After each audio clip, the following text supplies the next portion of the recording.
2. ದೇವರು. 1. ಗಂಟೆ ಜೆನ್ಕತೆ. K. V. Subbanna. ಟೋಯೋ ಇನ್ನೂ ಚಿಕ್ಕವನು. 12 ವರ್ಷರಷ್ಟೇ.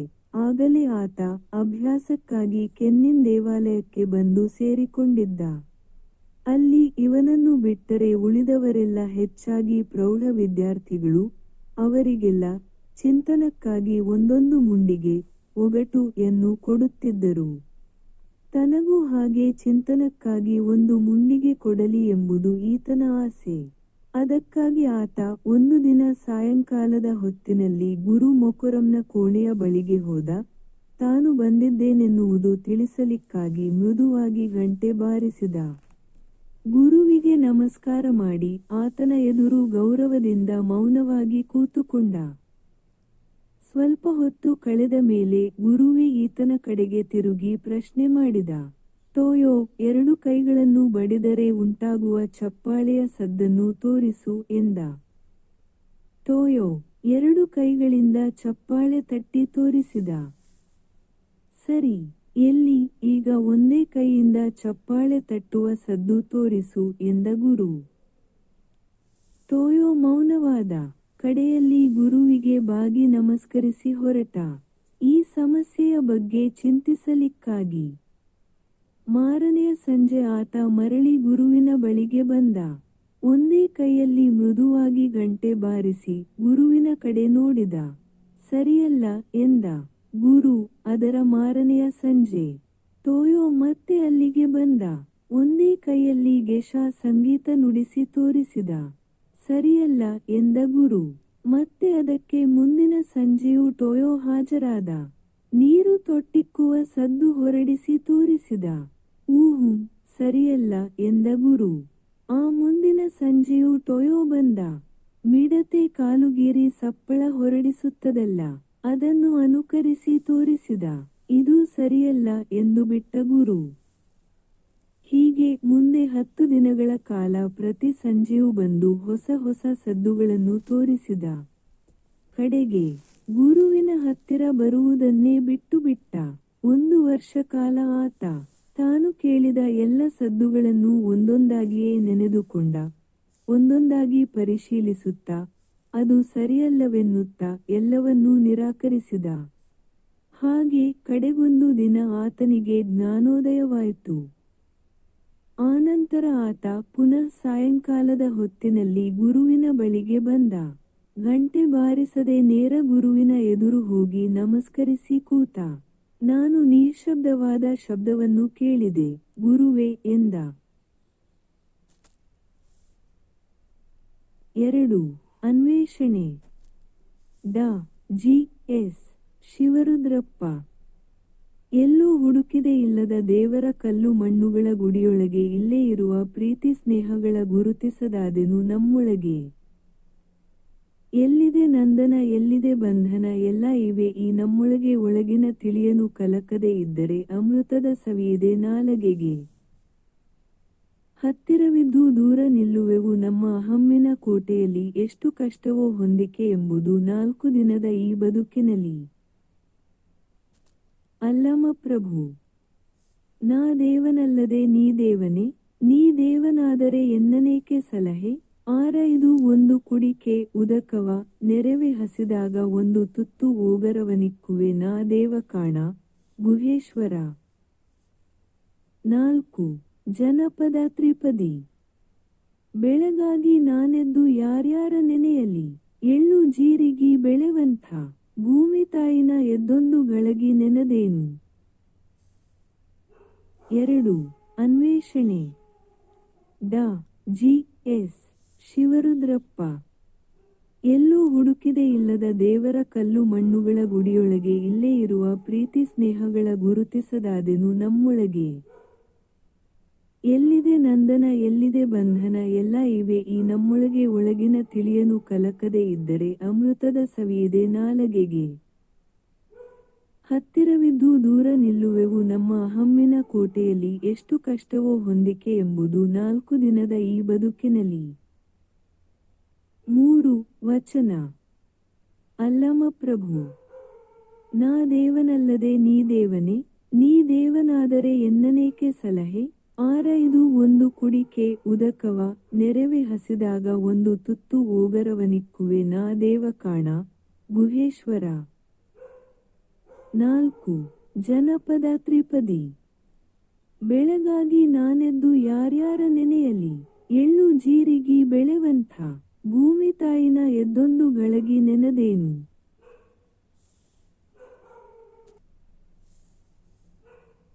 3 ದೇವರುಗಳ ರಾಜ್ಯದಲ್ಲಿ.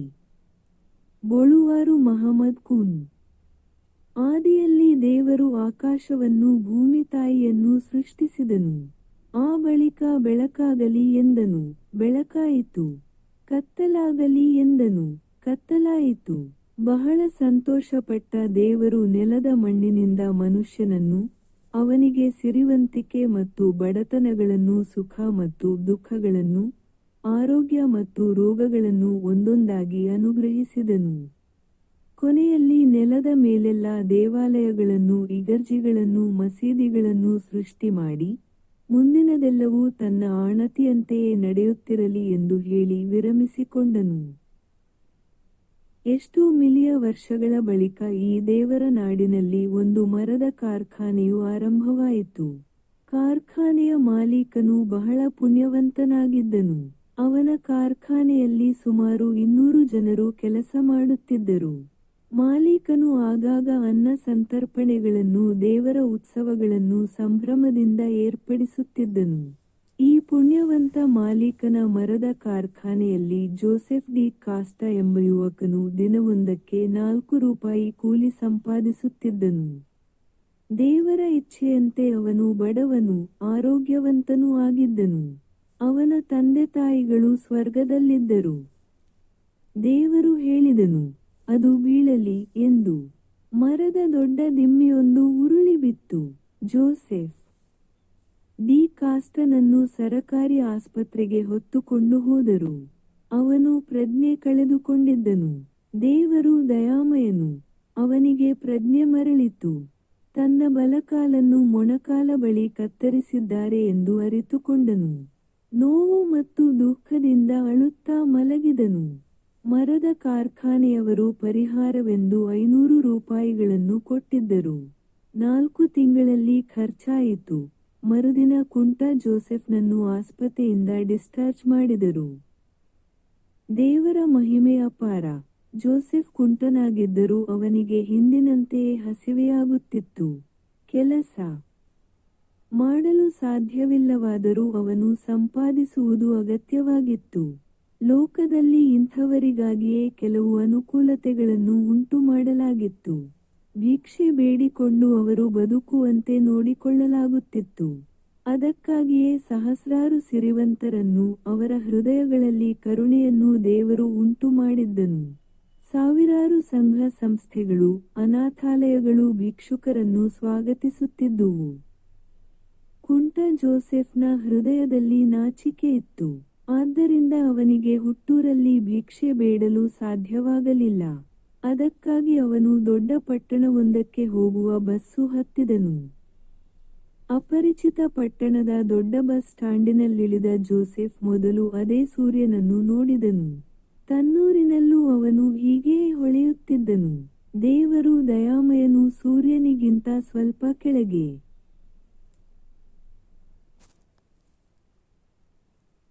ಸೈಂಟ್ ಪೀಟರ್ ಇಗರ್ಜಿಯ ಗೋಪುರದ ತಲೆಯಲ್ಲಿ ಪವಿತ್ರವಾದ ಸಿಮೆಂಟಿನ ದೊಡ್ಡ ಶಿಲುಬೆಯನ್ನು ನೋಡಿದನು. ಸ್ವರ್ಗಲೋಕದಲ್ಲಿರುವ ತಂದೆಯನ್ನು ಅಭಿನಂದಿಸಿದ. ಕುಂಟ ಜೋಸೆಫ್ ಇಗರ್ಜಿಯತ್ತ ಕಾಲೆಳೆದನು. ಕೇವಲ 6 ತಿಂಗಳಲ್ಲಿ ಕುಂಟ ಜೋಸೆಫ್ ಹೊಸ ಬದುಕಿಗೆ ಒಗ್ಗಿಕೊಂಡನು. ದೇವರ ಆಜ್ಞೆಯಂತೆ ಕುಂಟನಾಗಿರುವ ತಾನು ಭಿಕ್ಷೆ ಬೇಡುವುದು ನಾಚಿಕೆಯ ಸಂಗತಿಯಲ್ಲ ಎಂದು ಮನದಟ್ಟು ಮಾಡಿಕೊಂಡನು. ಇಗರ್ಜಿಯ ಗೇಟಿನ ಬಳಿಯಲ್ಲಿ ಕಾಣಿಸುವ ಎಲ್ಲ ಮನುಷ್ಯರನ್ನು ತಡೆದು, ದೇವರ ಹೆಸರಿನಲ್ಲಿ ಕುಂಟನಿಗೆ 10 ಪೈಸೆ ದಾನ ಮಾಡಿರಿ ಎಂದು ಅಧಿಕಾರದಿಂದಲೇ ಬೇಡತೊಡಗಿದನು. ಹಗಲು ರಾತ್ರಿಗಳು ಕರಾರುವಾಕ್ಕಾಗಿ ಅದಲು ಬದಲಾಗುತ್ತಿದ್ದವು. ಇಗರ್ಜಿಯ ಕಾವಲುಗಾರ ಜಾನ್ ಕುಂಟ ಜೋಸೆಫ ಗೆಳೆಯನಾಗಿ ಬಿಟ್ಟಿದ್ದನು. ಫಾದರ್ ಪಿರೇರರವರಿಗೆ ಹೇಳಿ ಕುಂಟನಿಗೆ ಇಗರ್ಜಿಯ ಗಂಟೆಗೋಪುರದ ಪಕ್ಕದಲ್ಲಿದ್ದ ಕಲ್ಲಿನ ಕಟ್ಟಡದಲ್ಲಿ ಮಲಗಲು ಜಾಗ ಕೊಡಿಸಿದ್ದನು. ಕಲ್ಲಿನ ಸಣ್ಣ ಕಟ್ಟಡದೊಳಗಿದ್ದ ಶವವಾಹಕ ಗಾಡಿಯನ್ನು ಮೂಲೆಗೆ ತಳ್ಳಿದರೆ ಕೋಣೆಯೊಳಗೆ ಸಾಕಷ್ಟು ಜಾಗವಿತ್ತು. ವೃತ್ತಿಯಲ್ಲಿ ಪಳಗಿದಂತೆ ಕುಂಟ ಜೋಸೆಫ್ ತನ್ನ ದಿನಚರಿಯಲ್ಲಿ ಕೆಲವೊಂದು ಲಾಭದಾಯಕ ನಿಯಮಗಳನ್ನು ಮಾಡಿಕೊಂಡನು. ಆದಿತ್ಯವಾರ ಮುಂಜಾನೆ ಮಾತ್ರ ಇಗರ್ಜಿಯ ಎದುರು ಬಟ್ಟೆ ಹಾಸಿ ಕುಳಿತುಕೊಳ್ಳುತ್ತಿದ್ದನು.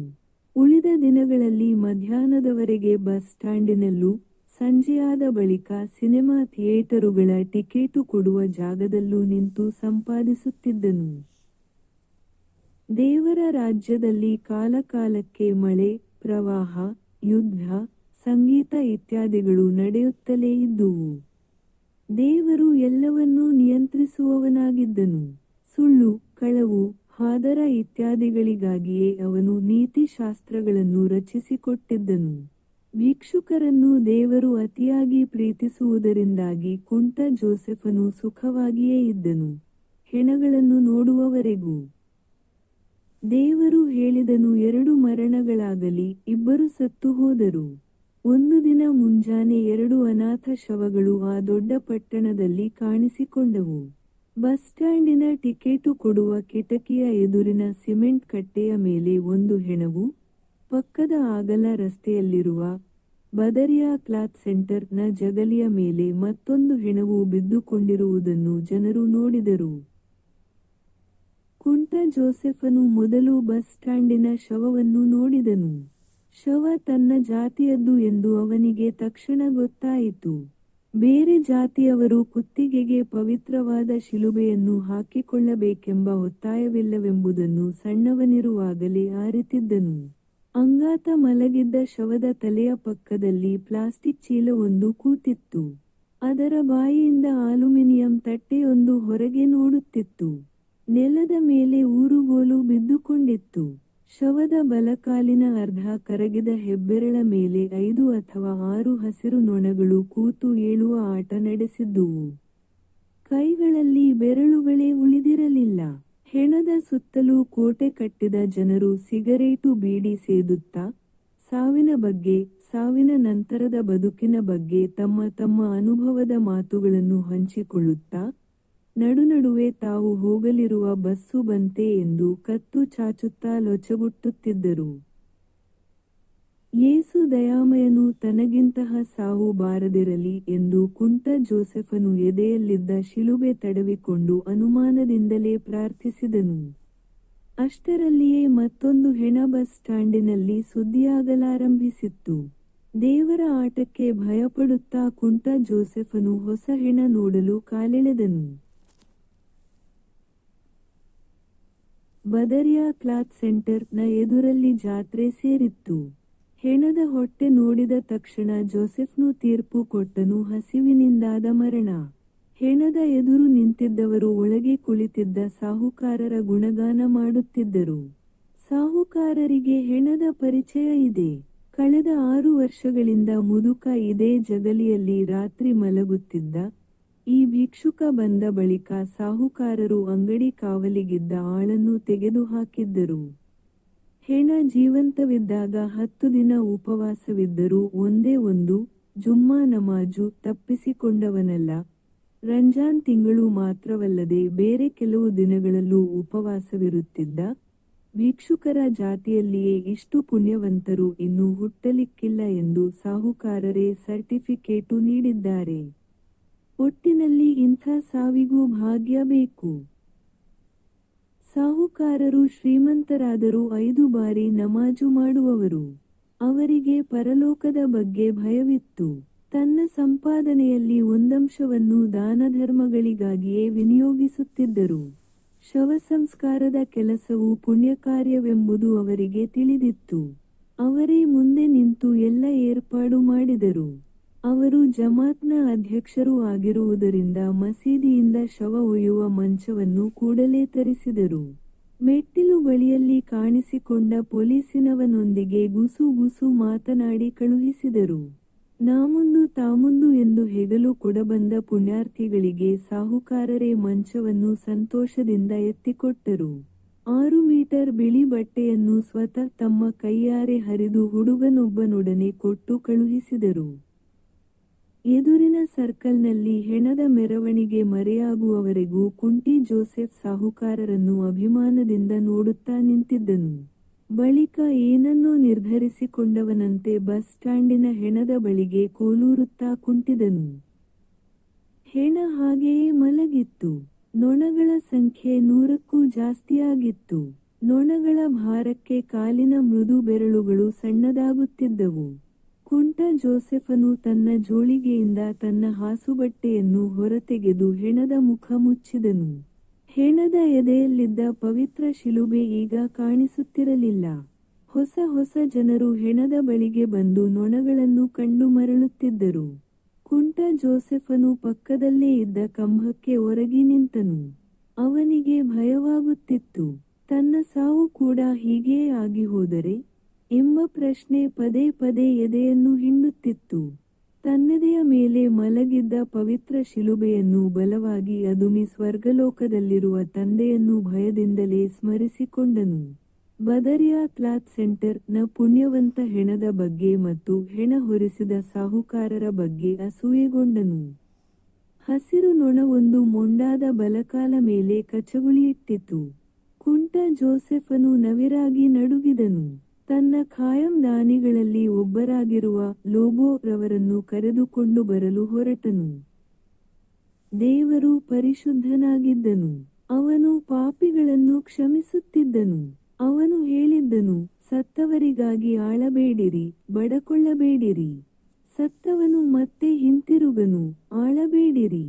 ನನ್ನ ಆಜ್ಞೆಗಳನ್ನು ಮನಃಪೂರ್ವಕವಾಗಿ ನಡೆಸಿರಿ. ಆದರೂ ಕುಂಟ ಜೋಸೆಫನು ಆಳುತ್ತಿದ್ದನು. 5 ಸಿರು ಬಿಡುತ್ತಾ ಲೋಬೋರವರಿಗೆ ಹೆಣಗಳ ಕತೆ ಹೇಳುತ್ತಿದ್ದನು. ಬಸ್ ಸ್ಟ್ಯಾಂಡಿನ ಹೆಣದ ಕುತ್ತಿಗೆಯಲ್ಲಿರುವ ಪವಿತ್ರ ಶಿಲುಬೆ ಮತ್ತು ಬದರಿಯಾ ಕ್ಲಾತ್ ಸೆಂಟರ್ನ ಸಾಹುಕಾರರು ತರಿಸಿದ ಶವದ ಮಂಚದ ಬಗ್ಗೆ ಹೇಳುವಾಗ ಬಿಕ್ಕಳಿಸುತ್ತಿದ್ದನು. ಇದು ನಮ್ಮ ಜಾತಿಯ ಮರ್ಯಾದೆಯ ಪ್ರಶ್ನೆ ಎಂಬುದನ್ನು ಸೂಚ್ಯವಾಗಿ ಹೇಳಿದನು. ದೇವರ ರಾಜ್ಯದಲ್ಲಿ ಶರಾಬು ಅಂಗಡಿಯೊಂದನ್ನು ತೆರೆದು ಸುಖವಾಗಿದ್ದ ಲೋಬೋರವರು ಜೋಸೆಫನು ಹೇಳುವುದನ್ನೆಲ್ಲ ಕೇಳುತ್ತಾ ಎತ್ತರದ ತಿರುಗು ಕುರ್ಚಿಯಲ್ಲಿ ಓಲಾಡುತ್ತಿದ್ದರು. ಹಿಂದಿನ ದಿನದಲ್ಲಿ ಬಹಳ ವ್ಯಾಪಾರವಾಗಿದ್ದುದರಿಂದ ಲೋಬೋರವರು ದೇವರ ಅನುಗ್ರಹಕ್ಕಾಗಿ ಪ್ರತಿಯೊಂದು ನೋಟು ಎಣಿಸುವಾಗಲೂ ಕೃತಜ್ಞತೆ ಅರ್ಪಿಸುತ್ತಿದ್ದರು. ನೋಟಿನ ಕಟ್ಟುಗಳಿಗೆ ಸರಿಯಾದ ಅಳತೆಯ ರಬ್ಬರ್ ಬ್ಯಾಂಡುಗಳು ಅವರಲ್ಲಿ ಧಾರಾಳವಾಗಿದ್ದವು. ನೋಟುಗಳ ಕಟ್ಟುಗಳನ್ನು ಮಟ್ಟ ಮಾಡಲು ಮೇಜಿಗೆ ಕುಟ್ಟುವಾಗ ಅವರಿಗೆ ಬಹಳ ಸಂತೋಷವಾಗುತ್ತಿತ್ತು. ಜೋಸೆಫ ಮಾತುಗಳು ಮುಗಿಯುವಷ್ಟರಲ್ಲಿ ಲೋಬೋರವರು ಎಲ್ಲ ನೋಟುಗಳನ್ನು ಎಣಿಸಿಬಿಟ್ಟಿದ್ದರು. ಬಳಿಕ ಅವರು ಚಿಲ್ಲರೆ ನಾಣ್ಯಗಳನ್ನು ಬೇರೆ ಬೇರೆಯಾಗಿ ಆರಿಸುತ್ತಾ ಮೇಜಿನ ಮೇಲೆ ಗೋಪುರ ನಿರ್ಮಿಸಲಾರಂಭಿಸಿದರು. ಕುಂಟ ಜೋಸೆಫನು ಮೇಜಿನ ಎದುರು ಬಹಳ ಹೊತ್ತು ನಿಂತಿದ್ದನು. ಅವನ ಎಡಕಾಲು ಮತ್ತು 2 ಕಂಕುಳುಗಳು ನೋಯಲಾರಂಭಿಸಿದವು.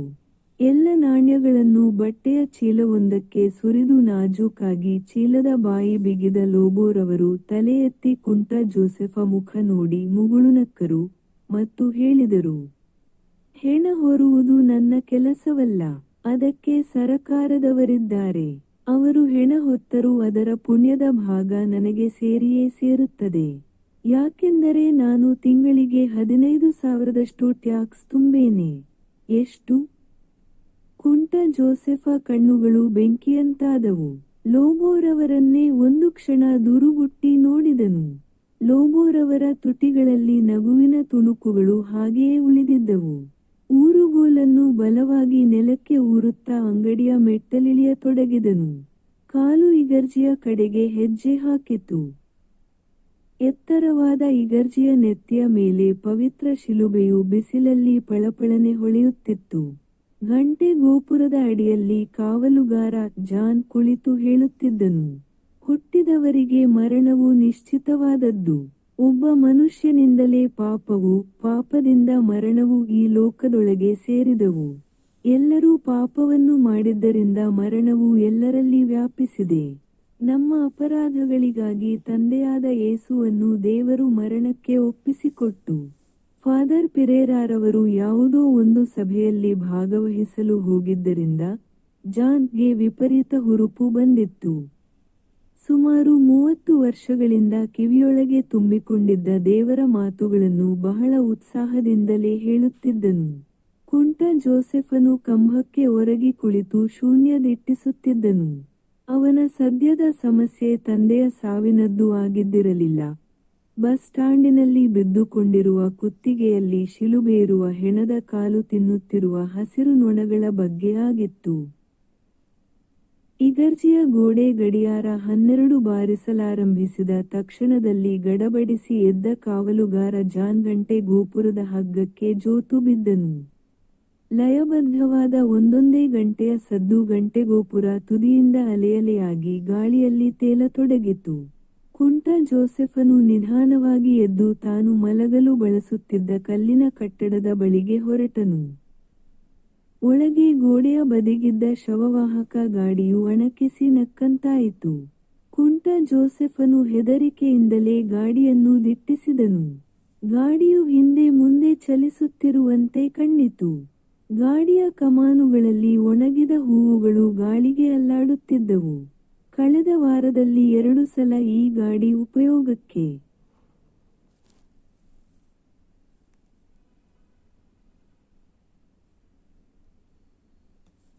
ಬಿದ್ದಿತ್ತು.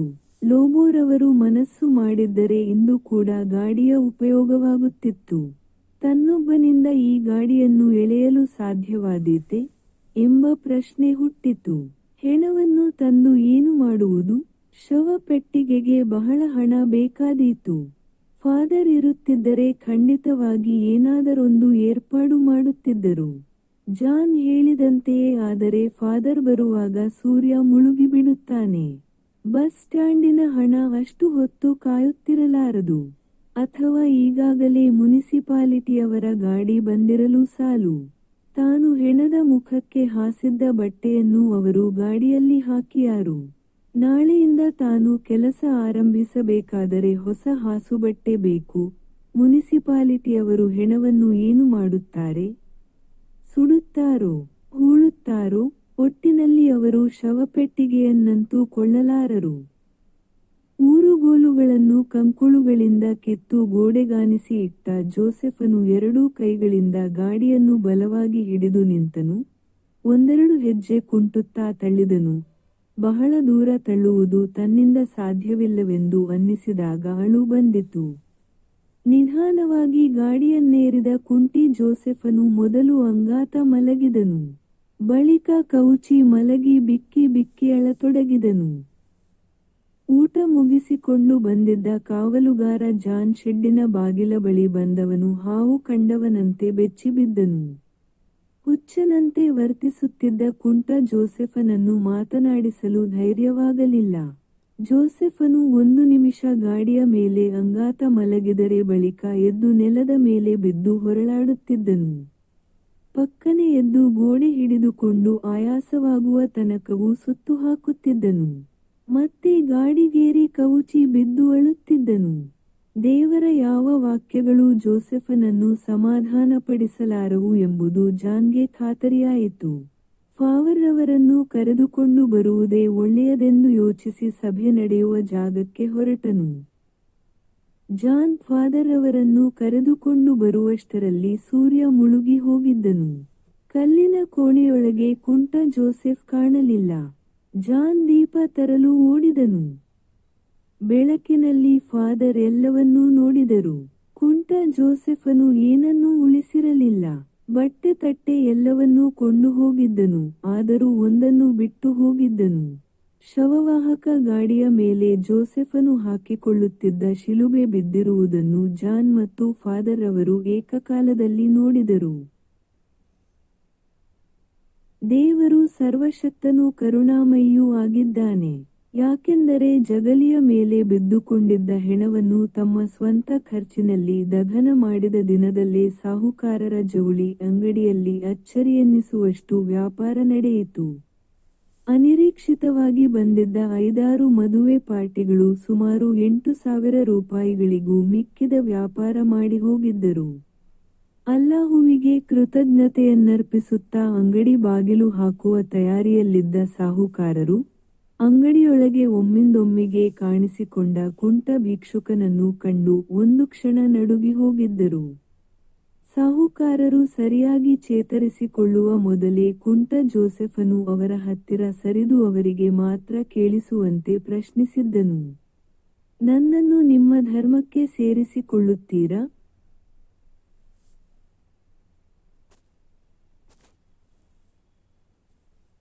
ಸಾಹುಕಾರರ ರಕ್ತವೆಲ್ಲ ತಣ್ಣಗಾಗಿತ್ತು. ಅನಿರೀಕ್ಷಿತ ಪ್ರಶ್ನೆಯಿಂದ ತತ್ತರಿಸಿ ಹೋಗಿದ್ದರು. ಕುಂಟ ಜೋಸೆಫನು ಪುನಃ ಪ್ರಶ್ನಿಸಿದನು, ಕ್ರೈಸ್ತನೊಬ್ಬನನ್ನು ನಿಮ್ಮ ಜಾತಿಗೆ ಸೇರಿಸಿಕೊಳ್ಳಿರಾ? ಅಂಗಡಿಯೊಳಗೆ ಗಿರಾಕಿಗಳಾರೂ ಇದ್ದಿರಲಿಲ್ಲ.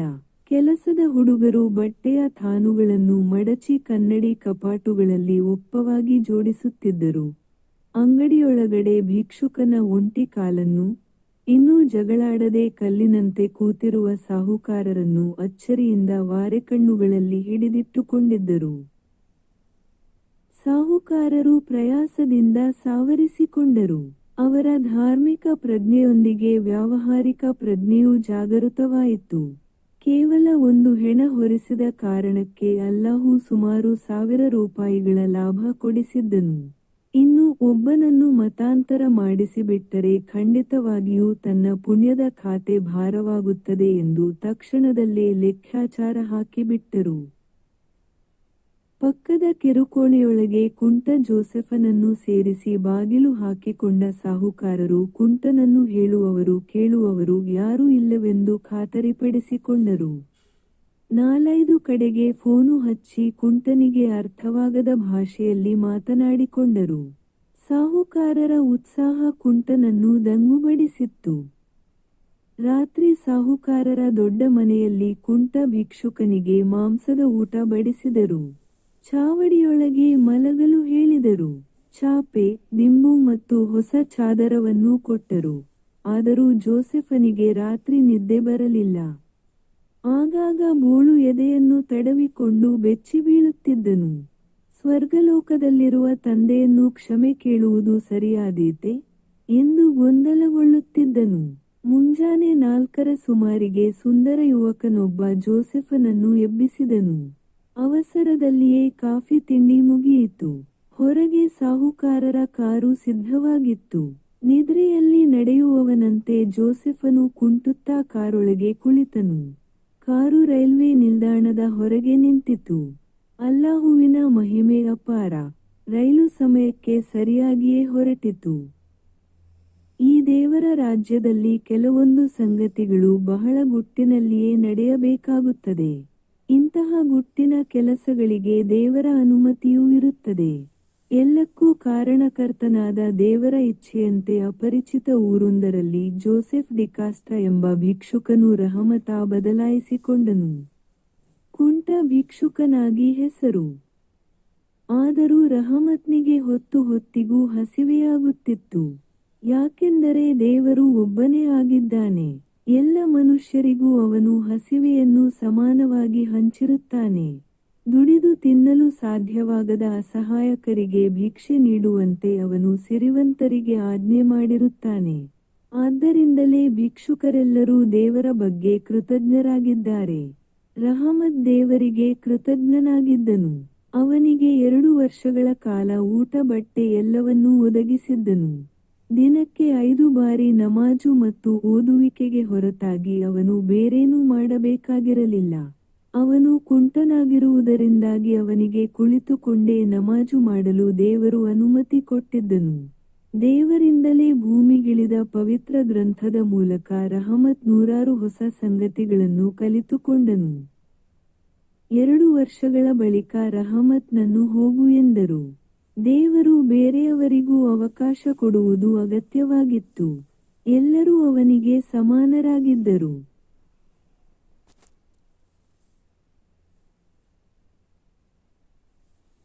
ಅಲ್ಲಾಹು ನಿಮಗೆ ಭೂಮಿಯನ್ನು ಹಾಸಿಗೆಯನ್ನಾಗಿಯೂ ಆಕಾಶವನ್ನು ಮೇಲ್ಟಾವಣಿಯಾಗಿಯೂ ರಚಿಸಿಕೊಟ್ಟನು.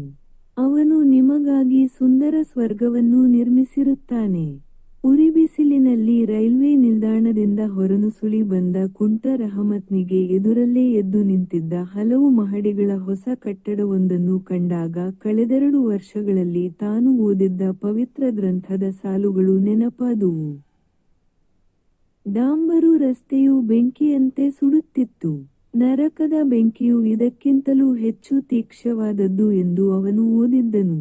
ನೆತ್ತಿಯ ಮೇಲೆ ಸುಡುವ ಸೂರ್ಯನನ್ನು ಸೃಷ್ಟಿಸಿದ ದೇವರು ಕರುಣಾಮಯನೂ ಆಗಿರುವುದರಿಂದ ರಸ್ತೆಯ ಇಕ್ಕೆಲಗಳಲ್ಲಿ ಬೆಳೆದು ನಿಂತಿರುವ ಕಟ್ಟಡಗಳ ಕೆಳಗೆ ನೆರಳನ್ನು ಉಂಟುಮಾಡಿದ್ದನು.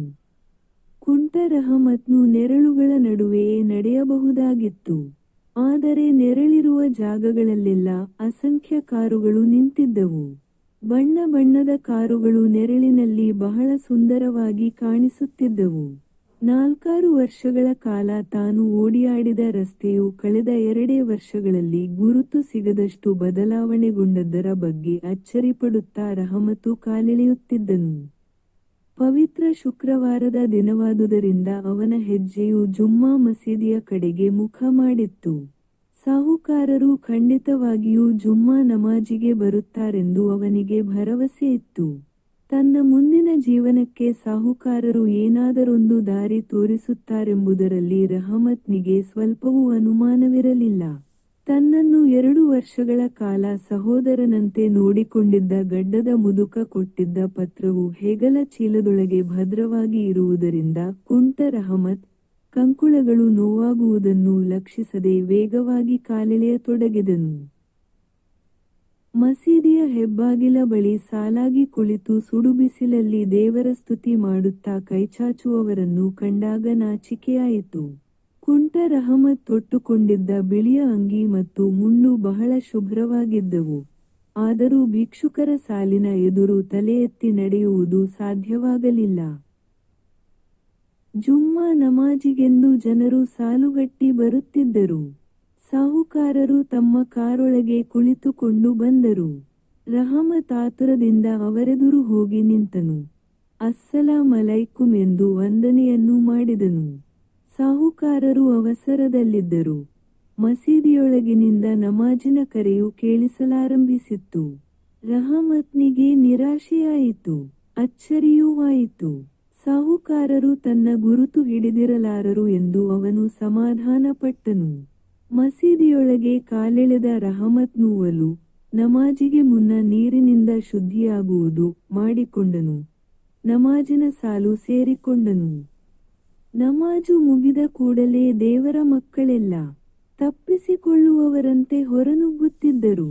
ಆದ್ದರಿಂದ ಕುಂಟ ರಹಮತ್ ಕೊನೆಯವನಾಗಿ ಬಂದನು. ಸಾಹುಕಾರರ ಕಾರು ಮಾಯವಾಗಿತ್ತು. ರಹಮತ್ನ ಹೆಗಲ ಚೀಲದಲ್ಲಿ ಸಾಹುಕಾರರಿಗೆ ಕೊಡಬೇಕಾದ ಪತ್ರವಿದ್ದಿತು. ಅವನಿಗೆ ಸಾಹುಕಾರರ ಬಗ್ಗೆ ಬಹಳ ಭರವಸೆ ಇದ್ದಿತು. ಅವರಿವರಲ್ಲಿ ಸಾಹುಕಾರರ ಮನೆಯ ವಿಳಾಸವನ್ನು ವಿಚಾರಿಸಿಕೊಂಡು ಬಿಸಿಲಿನಲ್ಲಿ ಕುಂಟಲಾರಂಭಿಸಿದನು. ಸಾಹುಕಾರರು ಉಂಡು ಮಲಗಿದ್ದರು. ಕುಂಟ ರಹಮತ್ನು ಮುಚ್ಚಿದ ಬಾಗಿಲ ಬಳಿ ಜಗಲಿಯ ಮೇಲೆ ಕುಳಿತನು.